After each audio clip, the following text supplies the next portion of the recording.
प्राचीन भारतीय इतिहास में मुख्य परीक्षा में एक बड़ा ही महत्वपूर्ण प्रश्न पूछा जाता है कि क्या गुप्त काल प्राचीन भारतीय इतिहास का स्वर्ण काल था।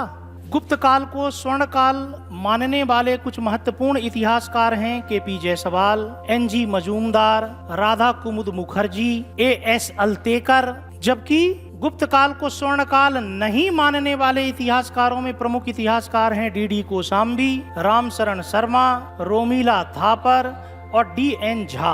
तो इन सभी इतिहासकारों के अपने अलग अलग तर्क हैं। जो इतिहासकार गुप्त काल को स्वर्ण काल मानते हैं वो राजनीतिक क्षेत्र में ये कहते हैं कि गुप्त काल के पहले मौर्योत्तर काल में भारत में राजनीतिक विकेंद्रीकरण था। पूरे भारत में किसी एक राजवंश के राजाओं का शासन नहीं था और भारत में राजनीतिक एकता का अभाव था। मौर्योत्तर काल में भारत में केंद्रीकृत प्रशासन नहीं था, लेकिन गुप्त वंश के राजाओं ने जब शासन सत्ता प्राप्त की तब गुप्त राजाओं ने पूरे भारत को जीत करके भारत में अखिल भारतीय साम्राज्य की स्थापना की, भारत में राजनीति की एकता स्थापित की और केंद्रीकृत प्रशासनिक व्यवस्था स्थापित की। मौर्योत्तर काल में सैन्य संगठन मजबूत नहीं था क्योंकि छोटे छोटे राज्य थे, लेकिन गुप्त राजाओं ने एक मजबूत सैन्य संगठन स्थापित किया और उसी सैन्य संगठन की सहायता से समुद्रगुप्त जैसे गुप्त राजाओं ने संपूर्ण भारत को जीत करके भारत को राजनीति की एकता के सूत्र में पिरोया।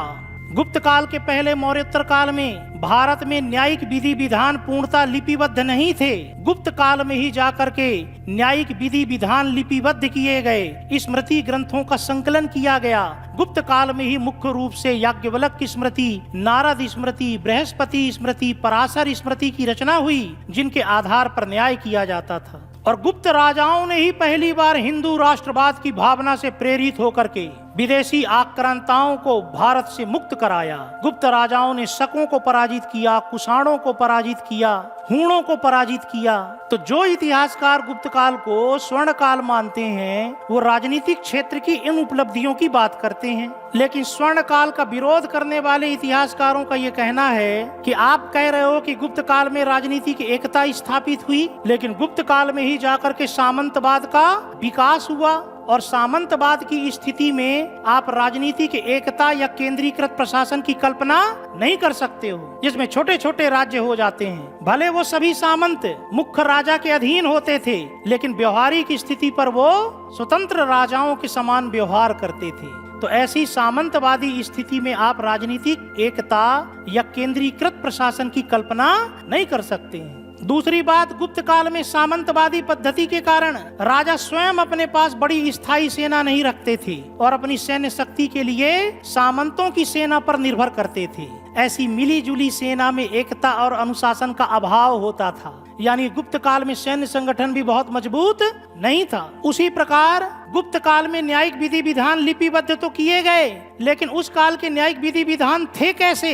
ये ऐसे न्यायिक विधि विधान थे जिसमें एक ही अपराध के लिए अलग अलग वर्ण के व्यक्ति को अलग अलग प्रकार का दंड दिया जाता था। तो ऐसी न्यायिक व्यवस्था थी गुप्त काल में। इस न्यायिक व्यवस्था को देखते हुए क्या गुप्त काल को प्राचीन भारतीय इतिहास का स्वर्ण काल कहना चाहिए? तो पक्ष वालों के अपने तर्क हैं, विपक्ष वालों के अपने तर्क हैं। गुप्त काल को स्वर्ण काल मानने वाले इतिहासकार गुप्त काल के राजनीतिक क्षेत्र के साथ साथ आर्थिक क्षेत्र की उपलब्धियों का वर्णन करते हैं कि गुप्त काल में भूमि अनुदान खूब दिया गया। अधिकारियों को, सेनापतियों को, सैनिकों को नगद वेतन की जगह भूमि दान में दे दी जाती थी और भूमि दान में दी जाती थी अनुपजाऊ भूमि, जंगली भूमि, पहाड़ी भूमि। अब जिस व्यक्ति को वो भूमि दान में मिलती थी वो वहां जाकर के खेती करने लगता था, जिससे अनुपजाऊ भूमि में भी उत्पादन होने लगता था। परिणाम स्वरूप गुप्त काल में कृषि उत्पादन में वृद्धि हुई। गुप्त काल को स्वर्ण काल कहने वाले इतिहासकार तर्क देते हैं कि समुद्रगुप्त जैसे राजाओं ने संपूर्ण उत्तर भारत को जीता, उत्तरापथ का अभियान किया, पूरे दक्षिण भारत को जीता, दक्षिणापथ का अभियान किया। और उत्तर मार्ग और दक्षिण मार्ग पर जब वो सैनिक अभियान लेकर के गया होगा तो इन मार्गों को उसने निष्कंटक बनाया होगा, यहाँ के चोर लुटेरों को पूर्णतः समाप्त कर दिया होगा, जिससे व्यापारियों को व्यापार करने में सहूलियत मिली होगी और आंतरिक व्यापार फला फूला होगा। गुप्त काल को स्वर्ण काल मानने वाले इतिहासकार कहते हैं कि गुप्त राजाओं ने सबसे ज्यादा सोने के सिक्के जारी किए, जो इस बात के प्रमाण हैं कि गुप्त राजाओं की आर्थिक स्थिति सबसे अच्छी थी। विरोधी इतिहासकारों का तर्क है कि गुप्त काल में केवल पहाड़ी जंगली भूमि ही दान में नहीं दी गई, उपजाऊ भूमि भी दान में दी गई और उपजाऊ भूमि दान में दिए जाने के कारण खेतों का विखंडीकरण हुआ। पहले यदि किसी के पास 100 एकड़ का खेत था तो दान में देने के कारण अब वो छोटे छोटे खेतों में तब्दील हो गया, बीच में मेढ़े बन गईं, जोत का आकार कम हो गया, परिणाम स्वरूप कृषि उत्पादन में गिरावट आई। दूसरी तरफ गुप्त काल में सामंतवाद का उद्भव हुआ। जब व्यापारी एक सामंत के क्षेत्र से दूसरे सामंत के क्षेत्र में व्यापार करने के लिए जाते थे तो उन्हें जगह जगह सामंतों को उपहार देने पड़ते थे। इससे आंतरिक व्यापार में कमी आई और गुप्त काल में भारत के उत्तर पश्चिम सीमा प्रांत में आगे चल करके हूणों ने अधिकार कर लिया, तो उत्तर पश्चिम सीमा प्रांत से भारत का जो विदेशी व्यापार होता था वो विदेशी व्यापार भी अवरुद्ध हो गया। जहां तक यह बात है कि गुप्त राजाओं ने सबसे ज्यादा सोने के सिक्के जारी किए, तो जरा यह भी देख लो कि उन सोने के सिक्कों में शुद्ध सोना कितना था। भारत में सबसे शुद्ध सोने के सिक्के कुषाण वंश के राजाओं के द्वारा जारी किए गए हैं। गुप्त राजाओं के द्वारा ज्यादा सोने के सिक्के तो जारी किए गए, लेकिन उनमें शुद्ध सोना की मात्रा धीरे धीरे कम होती जा रही थी। और एक चीनी यात्री फायान जब भारत आया तब तो उसने पाटलिपुत्र पहुंच करके ये लिखा था कि पाटलिपुत्र में व्यापार में लोग कौड़ियों का उपयोग करते थे, यानी सोने के सिक्के केवल उच्च वर्ण के लोग या धनवान वर्ग के लोग ही इस्तेमाल में लाते रहे होंगे और निम्न वर्ण के लोगों के पास कोई धन नहीं रहा होगा और वो पूरा व्यापार कौड़ियों से करते रहे होंगे। तो फिर आप कैसे गुप्त काल को आर्थिक क्षेत्र में स्वर्ण काल कह सकते हो? गुप्त काल को स्वर्ण काल मानने वाले इतिहासकार गुप्त काल के सामाजिक क्षेत्र की भी कुछ अच्छी बातें बताते हैं। वो कहते हैं कि गुप्त काल में ही पहली बार शूद्रों की स्थिति में सुधार हुआ, क्योंकि गुप्त काल में याज्ञवल्क्य की स्मृति लिखी गई और याज्ञवल्क्य की स्मृति में यह कहा गया है कि शूद्र भी यदि चाहें तो पंच महायज्ञ कर सकते हैं, बशर्ते जहां जहां मंत्र में ओमकार बोलना हो वहां ओमकार की जगह नमः शब्द का इस्तेमाल करना पड़ेगा। यह तथ्य इस बात की ओर संकेत करता है कि गुप्त काल में शूद्रों की स्थिति में सुधार हुआ था। गुप्त काल को स्वर्ण काल मानने वाले इतिहासकार ये कहते हैं कि गुप्त काल में दासों की स्थिति में सुधार हुआ। गुप्त काल में नारद स्मृति की रचना हुई और नारद स्मृति में यह कहा गया है कि दास भी यदि चाहें तो अनुष्ठान करके दासता से मुक्ति प्राप्त कर सकते हैं, पूजा करके यज्ञ करके दासता से मुक्ति प्राप्त कर सकते हैं। स्वर्ण काल मानने वाले इतिहासकारों का कहना है कि गुप्त काल में ही पहली बार याज्ञवल्क्य की स्मृति में यह कहा गया कि पत्नी का अपने पति की संपत्ति पर अधिकार होता है। पति की मृत्यु के उपरांत यदि कोई पुत्र नहीं है तो पति की संपत्ति उसकी पत्नी को प्राप्त होगी। तो ये सभी तथ्य इस बात की ओर संकेत करते हैं कि सामाजिक जीवन में भी गुप्तकालीन समाज प्राचीन भारतीय इतिहास का सबसे बेहतर समाज था।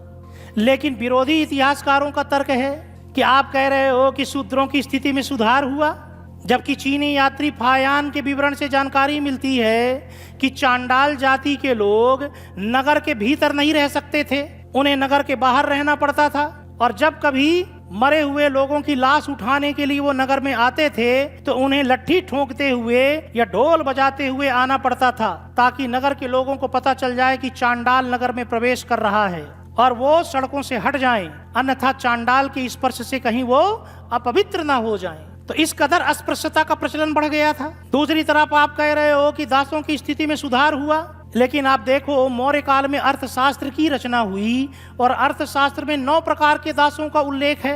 मनुस्मृति की रचना ज्यादातर इतिहासकार शुंग काल में मानते हैं, मौर्योत्तर काल में, और उसमें 7 प्रकार के दासों का उल्लेख है, जबकि नारद स्मृति की रचना गुप्त काल में हुई और उसमें 15 प्रकार के दासों का उल्लेख है। तो गुप्त काल में तो दासों की संख्या बढ़ गई थी। अगली बात की आप कह रहे हो कि गुप्त काल में पहली बार महिलाओं को अपने पति की संपत्ति में अधिकार प्राप्त हुआ, लेकिन गुप्त काल में ही व्यापक स्तर पर बाल विवाह होने लगे, पर्दा प्रथा का प्रचलन बढ़ गया, देवदासी प्रथा का प्रचलन बढ़ गया। कालिदास की रचना मेघदूत से जानकारी मिलती है कि उज्जैन के महाकाल मंदिर में देवदासियां रहती थीं। और तो और इस काल में सती प्रथा का प्रचलन इतना बढ़ गया कि सती प्रथा का उल्लेख न केवल साहित्य में बल्कि अभिलेखों में भी मिलने लगा। गुप्त राजा भानुगुप्त के शासनकाल का 510 ईस्वी का मध्य प्रदेश के सागर जिले में स्थित एरण से एक अभिलेख मिला है। उससे ये जानकारी मिलती है कि भानुगुप्त का सेनापति गोपराज हूणों के विरुद्ध लड़ता हुआ मारा गया था और गोपराज की पत्नी सती हो गई थी। तो आप कैसे कह सकते हो कि सामाजिक क्षेत्र में गुप्त काल प्राचीन भारतीय इतिहास का स्वर्ण काल था? गुप्त काल को स्वर्ण काल मानने वाले इतिहासकार गुप्त काल की सांस्कृतिक जीवन की उपलब्धियों की बात करते हैं कि गुप्त काल में कला और साहित्य का अभूतपूर्व विकास हुआ, ऐसा विकास जो प्राचीन भारतीय इतिहास में और किसी काल में दिखाई नहीं देता है। गुप्त काल में व्यापक स्तर पर इतने सुंदर सुंदर मंदिरों का निर्माण हुआ, गुप्तकालीन मंदिरों में सबसे सुंदर मंदिर यदि आप देखना चाहते हैं तो उत्तर प्रदेश के ललितपुर जिला में स्थित देवगढ़ का दशावतार मंदिर देखिए। गुप्त काल में न केवल इमारती मंदिरों का बल्कि गुहा मंदिरों का भी निर्माण हुआ। गुप्तकालीन गुहा मंदिर मध्य प्रदेश के विदिशा जिले में स्थित उदयगिरी की पहाड़ी में देखे जा सकते हैं, मध्य प्रदेश के धार जिला में स्थित बाघ में देखे जा सकते हैं और महाराष्ट्र के औरंगाबाद जिले में स्थित अजंता में देखे जा सकते हैं। और न केवल मंदिरों का निर्माण बल्कि गुप्त काल में सुंदर सुंदर मूर्तियों का निर्माण हुआ। गुप्तकालीन सारनाथ से गौतम बुद्ध की बैठी हुई मूर्ति मिली है पत्थर की, कितनी सुंदर है। मथुरा से पत्थर की गौतम बुद्ध की खड़ी हुई मूर्ति मिली है। बिहार के सुल्तानगंज से गौतम बुद्ध की 2 मीटर ऊंची तांबे की मूर्ति प्राप्त हुई थी, जिसे अंग्रेज अपने साथ ब्रिटेन ले गए। वर्तमान में वो बर्मिंघम संग्रहालय में संरक्षित है। और तो और गुप्त काल में चित्रकला का भूतपूर्व विकास हुआ। गुप्तकालीन सुंदर सुंदर चित्र देखे जा सकते हैं अजंता की गुफा संख्या 16 और 17 में। मध्य प्रदेश के धार जिला में स्थित बाघ की गुफाओं में गुप्त काल में संगीत कला का विकास हुआ। न केवल गुप्त राजाओं के दरबार में संगीतकार होते थे बल्कि गुप्त राजा भी बहुत अच्छे संगीतकार होते थे। समुद्रगुप्त के सिक्कों में उसे बीणा बजाते हुए दिखाया गया है। और साहित्य की तो मत ही पूछो, गुप्त काल में ही जाकर के 18 पुराणों का अंतिम रूप से संकलन हुआ। गुप्त काल में ही ज्यादातर स्मृति ग्रंथ लिखे गए। गुप्त काल में ही रामायण एवं महाभारत के श्लोकों का संकलन पूर्ण हुआ। माना जाता है आज जिस रूप में रामायण और महाभारत हैं, इनके श्लोक गुप्त काल में ही जाकर के पूर्ण रूप से संकलित हुए थे। गुप्त काल में कालिदास जैसे मर्मज्ञ साहित्यकार हुए, विशाख दत्त जैसे विद्वान हुए जिन्होंने मुद्रा राक्षस और देवी चंद्रगुप्तम जैसे संस्कृत नाटकों की रचना की। शूद्रक जैसे विद्वान हुए जिन्होंने मृच्छकटिकम जैसे नाटक की रचना की। विष्णु शर्मा जैसे विद्वान हुए जिन्होंने पंचतंत्र जैसे ग्रंथ की रचना की, जिसकी कहानियां आज भी हमें नैतिक शिक्षा देती हैं। जो इतिहासकार गुप्त काल को स्वर्ण काल नहीं मानते, उनका यह तर्क है कि ये जो कला और साहित्य का विकास हमें गुप्त काल में दिखाई देता है, क्या इसका पूरा श्रेय आप गुप्त राजाओं को दे दोगे? ये तो विकास की एक परंपरा है। कला और साहित्य का विकास तो हड़प्पा सभ्यता और वैदिक सभ्यता से ही प्रारंभ हो गया था। धीरे धीरे कला और साहित्य का विकास होता गया और गुप्त काल में कला और साहित्य इस स्तर तक पहुंच गया। तो क्या समस्त श्रेय गुप्त राजाओं को ही देना उचित होगा? यदि पृथ्वी में गंगा आई और गंगा लाने के लिए भागीरथी ने तपस्या की, तो गंगा लाने का समस्त श्रेय ऋषि भागीरथी को ही दे दोगे? अरे भाई, ऋषि भागीरथी के पहले भी कई ऋषि मुनियों ने गंगा को पृथ्वी में लाने के लिए तपस्या की थी। सब ऋषि मुनियों की तपस्या का फल इकट्ठा होता गया। अंत में भागीरथी ने भी तपस्या कर ली और फल का कटोरा भर गया तो गंगा नदी पृथ्वी में आ गई। तो गुप्त काल में सांस्कृतिक जीवन में जो उपलब्धियां दिखाई देती हैं, उन उपलब्धियों का एकमात्र श्रेय गुप्त राजाओं को देना उचित नहीं है। वह तो विकास की प्रक्रिया का परिणाम है। गुप्त काल को स्वर्ण काल मानने वाले कहते हैं कि गुप्त राजाओं के शासन काल में वैदिक धर्म का पुनरुद्धार हुआ।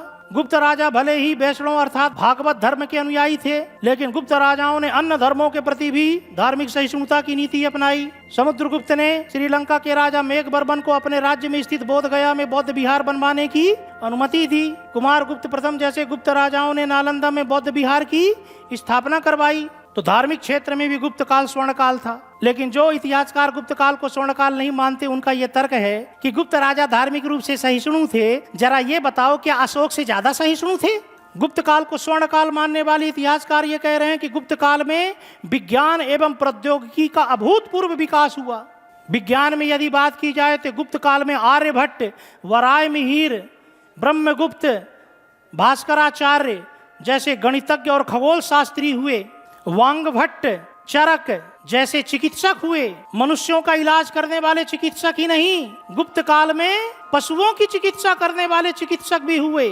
इसी काल में पालकाप्य ने हाथियों का इलाज करने के लिए हस्तायुर्वेद नामक ग्रंथ लिखा। शालिहोत्र ने घोड़ों का इलाज करने के लिए अश्व प्रशंसा जैसा ग्रंथ लिखा। अब प्रौद्योगिकी की क्या बात की जाए। गुप्त काल में इतने सुंदर सुंदर मंदिर बने, अजंता की गुफाएं बनी, उदयगिरी की गुफाएं बनी, बाघ की गुफाएं बनी। धातु कला का इस कदर विकास हो चुका था कि गुप्त काल में जो लौह स्तंभ बनाया गया, जो दिल्ली के महरौली में स्थित है, उसमें आज तक जंग नहीं लगी है। तो विज्ञान और प्रौद्योगिकी के क्षेत्र में भी निश्चित रूप से गुप्त काल प्राचीन भारतीय इतिहास का स्वर्ण काल था। लेकिन जो इतिहासकार गुप्त काल को स्वर्ण काल नहीं मानते, उनका यह तर्क है कि विज्ञान और प्रौद्योगिकी का जो विकास हमें गुप्त काल में दिखाई देता है, क्या वो केवल गुप्त काल की देन है? अरे वह भी विकास की प्रक्रिया का परिणाम है। विज्ञान और प्रौद्योगिकी के प्रारंभिक दर्शन तो हमें इंडस वैली सिविलाइजेशन में ही हो जाते हैं। सुंदर सुंदर सड़कें बनती थी, 2 मंजिला इमारत बनते थे, बांध बनते थे, कुएं बनते थे, मुहरें बनती थी, मृदभांड बनते थे।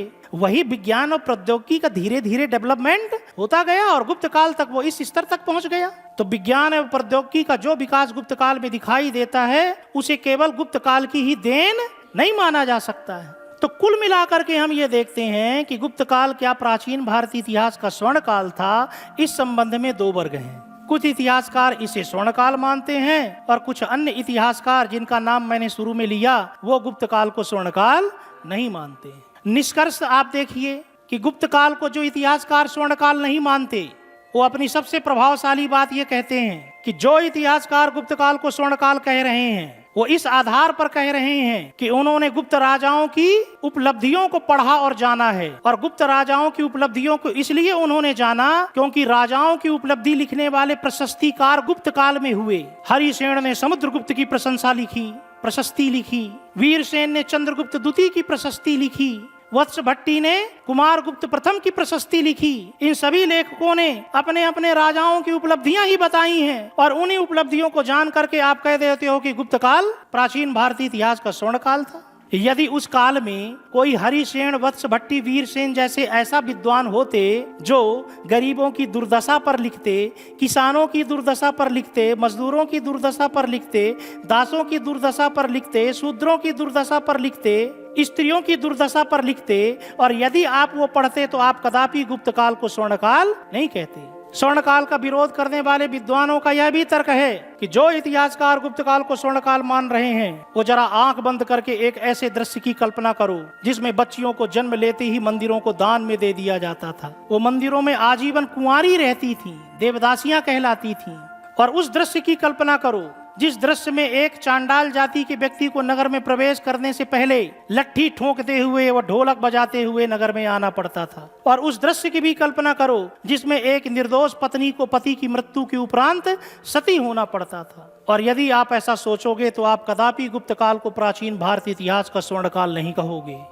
लेकिन जो गुप्त काल को स्वर्ण काल मानते हैं, उनका यह तर्क है कि भाई स्वर्ण काल कहने का तात्पर्य यह नहीं है कि गुप्त काल में सोने की वर्षा हो रही थी और गुप्त काल में हर एक व्यक्ति सुख और समृद्धि से रह रहा था। स्वर्ण काल एक सापेक्षिक अवधारणा है। स्वर्ण काल कहे जाने के पीछे तर्क सिर्फ ये है कि गुप्त काल में हमें जो राजनीतिक उपलब्धियां, जो सांस्कृतिक और साहित्यिक उपलब्धियां, विज्ञान और प्रौद्योगिकी के क्षेत्र में उपलब्धियां दिखाई देती हैं, वो किसी अन्य काल में दिखाई नहीं देती हैं।